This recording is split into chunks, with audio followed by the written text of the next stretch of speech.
Hello, may gabi mga ka-idol, no? Nakakakupuga po mga ka-idol. Akong iboy-iboy mga ka-idol, oh. Puga po.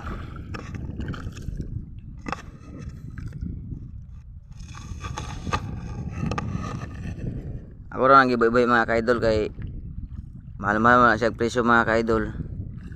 Nga kapin kilo siguro ni. O 2 pa kilo. Ako lang gibuy-buy na mga ka-idol kay iwat na lang kasi tag 500 ang kilo ana. Unang gibuhi na ko siya, no. So ako pa na siyang kuan hangin. Ako kuan rin mga ka-idol kung pakuha sa hangin, oh. Hos. Suksok ra nako ni sa iyahang pusod mga ka-idol para monggawas ang iyahang hangin, kumbaga makompres siya ba. Nga di mo borot ang iyang tiyan kay ngani, oh. Butaw maguni siya god kay